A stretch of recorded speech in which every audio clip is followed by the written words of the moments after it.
Endi suvdan foydalanish qoidalari buzilgani haqida video yuborganlar rag'batlantiriladi.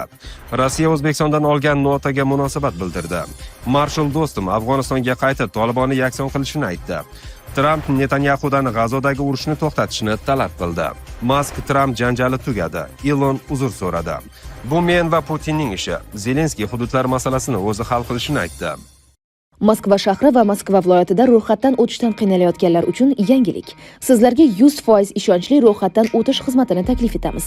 Ma'lumotlar bazasidan chiqishiga esa kafolat beramiz. Shuningdek, notarial tarjima xizmati ham mavjud. Hujjatlar siz turgan manzilgacha ham yetkaziladi. Ushbu raqam orqali bog'lanib, kerakli ma'lumotlarni olishingiz mumkin.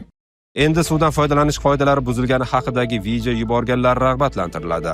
O'zbekistonda suv xo'jaligi sohasidagi huquqbuzarlar to'g'risidagi video materiallarini yuborgan shaxslar rag'batlantiriladi.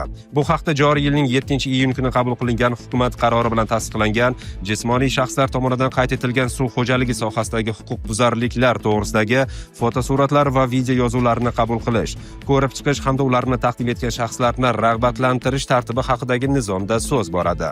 Nizom ma'muriy javobgarlik to'g'risidagi kodeks 74-moddasining 2-qismida nazarda tutilgan ma'muriy huquqbuzarliklarga nisbatan tatbiq etiladi. Shaxslar huquqbuzarlikni video texnika vositalari orqali qayd etib, 48 soatda Suv xo'jaligi vazirligi huzuridagi suv xo'jaligi obyektlari xavfsizligini va suvdan foydalanishni nazorat qilish inspeksiyasiga vnadzor.gov.uz veb-sayti orqali yuboradi. Foto va video materiallarda quyidagilar aks ettirilishi lozim.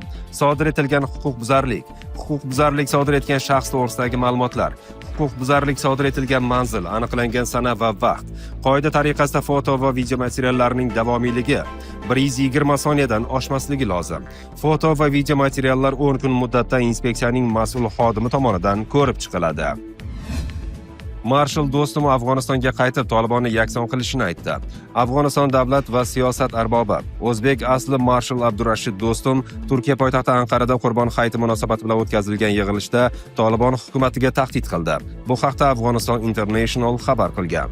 Do'stum Afg'onistonni avval boshqarayotgan guruhni mamlakatni tark etishga chaqirib, aks holda 2001-yil dekabr oyida unga sodiq kuchlar tomonidan o'ldirilgan 2000 nafargacha Tolibon askarining taqdiri yana takrorlanishi mumkinligini ta'kidlagan.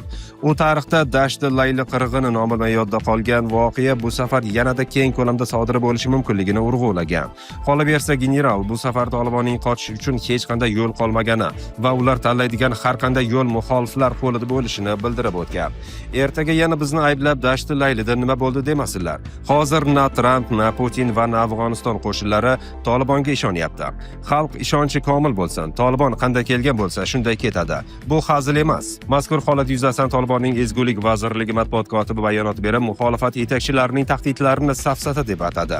Muxolifat yetakchilarining, jumladan Marshal Do'stumning tahdidlari bu faqat ommaviy axborot vositalari uchun aytilgan bo'sh gaplar. Ular Tolibonga qarshi aniq g'oya yoki dasturga ega emaslar, deb yozdi Sayful Islom Haybar o'zining X ijtimoiy tarmog'idagi sahifasida. Rossiya O'zbekistondan olgan notaga munosabat bildirdi. Rossiya tomoni O'zbekistondan qabul qilingan notadagi ma'lumotlarni diqqat bilan ko'rib chiqmoqda va mamlakat rasmiylarining tegishli so'rovi vakolatli organlarga yetkazilmoqda.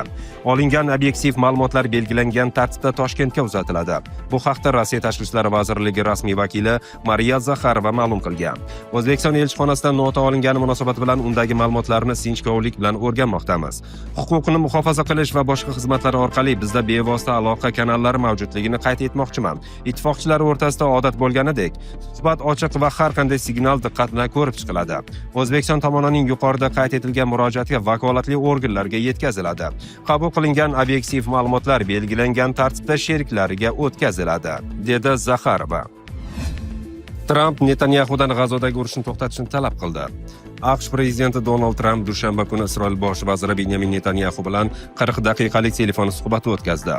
Isroilning Kan telekanali xabariga ko'ra, suhbat keskin kechgan. Tramp G'azodagi urushni to'liq to'xtatish zarurligini qat'iy talab qilgan. Tramp urushni to'xtatish AQShning Eron bilan yadroviy kelishuv yuzasidan muzokaralarni yengillashtirishini, shuningdek Isroilning Saudiya Arabistoni bilan munosabatlarini normallashtirish jarayoniga yordam berishini ta'kidlagan. U Eronga nisbatan darhol harbiy zarba berish ehtimolini rad etgan va diplomatik yechim ustuvor ekanini bildirib o'tgan. Netanyahu esa Tehronga nisbatan harbiy tahdid saqlanib qolishi kerakligini ta'kidlagan. Ammo Tramp bu kabi muhokamalar hozircha erta ekanini aytib o'tdi. Kan telekanal ma'lumotiga ko'ra, Netanyahu javoban shunday degan: Eron faqat vaqtni cho'zmoqda. Bu muzokaralar befoyda. Bu men va Putinning ishi. Zelenskiy hududlar masalasini o'zi hal qilishini aytdi. Ukraina prezidenti Vladimir Zelenskiy hududlar masalasini faqatgina Rossiya rahbari Vladimir Putin bilan muhokama qilish kerakligini aytdi. Bu haqda u Vengriyaning Valazis onlayn nashriga bergan intervyusida ma'lum qildi. Uning aytishicha, hududlar masalasi faqatgina prezidentlar o'rtasida hal bo'ladigan masala. Kiyev delegatsiyasi esa gumanitar masalalarni muhokama qilishi mumkin. Shu sababdan Ukraina yo'qotilgan hududlarni Rossiyaning tarkibiga o'tgan deb tan olishdan bosh tortadi. Mening vazifam hududlar bo'yicha muzokaralar olib borish. Bu masalada men o'z pozitsiyamni faqat Rossiya prezidenti Vladimir Putin bilan muhokama qilaman, degan Zelenskiy. Uning so'zlariga ko'ra, Rossiya-Ukraina muzokaralarida Kiyev delegatsiyasining Ukraina suvereniteti va hududiy yaxlitligi masalasini muhokama qilish vakolati yo'q. Prezident shuningdek Ukraina yo'qotilgan hududlarni diplomatik yo'l bilan qaytarishga intilishi va buning uchun yetarli xavfsizlik kafolatlari olishni rejalashtirganini aytib o'tgan.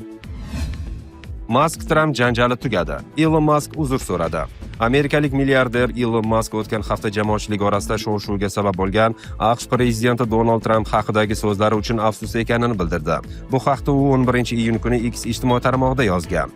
O'tgan hafta prezident Donald Trump haqidagi ba'zi postlarimdan afsusdaman. Ular juda uzoqqa cho'zilib ketdi, deb yozgan Elon Musk. Milliarder va prezident o'rtasidagi mojaro tadbirkor hukumat samaradorligi departamenti boshlig'i lavozimini tark etganidan so'ng boshqa narsalar qatorida u prezident tomonidan imzolangan byudjet loyihasini jirkanchlik deb atadi. Tramp bunga javoban tadbirkor aqldan ozganini va Muskning kompaniyalari bilan hukumat shartnomalarini bekor qilish bilan tahdid qilganini aytdi. Keyin u barcha Crew Dragon kemalarini foydalanishdan chiqarishga va'da berdi, lekin tez orada fikrini o'zgartirdi. Milliarder shuningdek prezidentning jinsiy jinoyatda ayblangan moliyachi Jeffrey Epstein ishiga aloqadorligi taxmin qilinganini aytdi, biroq tez orada bu postni o'chirib tashladi. Keling, shunday kelishaylik. Biz Ukrainada bunday raketalarni ma'lum miqdorda joylashtiramiz. Lavrov. AQSh 2021-yilda Rossiyaning Ukraina betarafligini e'lon qilish taklifidan bosh tortgan va uning hududida o'rta hamda qisqa masofali raketalarni joylashtirish niyatini bildirgan, deydi Sergey Lavrov. Rossiya tashqi ishlar vazirining so'zlariga ko'ra, bunday bayonotlarni AQSh davlat departamentining o'sha paytdagi rahbari Antony Blinken Ukrainadagi keng ko'lamli urush arafasida bo'lib o'tgan muzokaralarda bergan. Bizning fikrlarimizni deyarli e'tiborsiz qoldirishdi va biz hozirda maxsus harbiy operatsiya doirasida hal qilayotgan vazifalar nomaqbul deb topildi. Ukrainaning NATOga kirmasligi bo'yicha hech qanday kafolatlar bo'lmadi. Hatto bu haqda o'ylamang deyishdi. O'shanda menga davlat kotibi Blinken AQSh o'rta va qisqa masofali raketalarni yaratayotganini aytgandi. Bu toifadagi qurollar ilgari o'rta va qisqa masofali raketalarni yo'q qilish shartnomasi bilan taqiqlangan edi. Ammo Washington undan chiqdi. Blinken menga keling, shunday kelishaylik. Biz Ukrainada bunday raketalarni ma'lum miqdorda joylashtiramiz. Ko'p bo'lmaydi. Sizlar ham Ukraina chegarasi yaqinida shunga o'xshash majburiyatlarni olasiz. Buni qanday ta'minlashni kelishib olamiz, deb taklif bildirdi, deb ta'kidlagan Lavrov.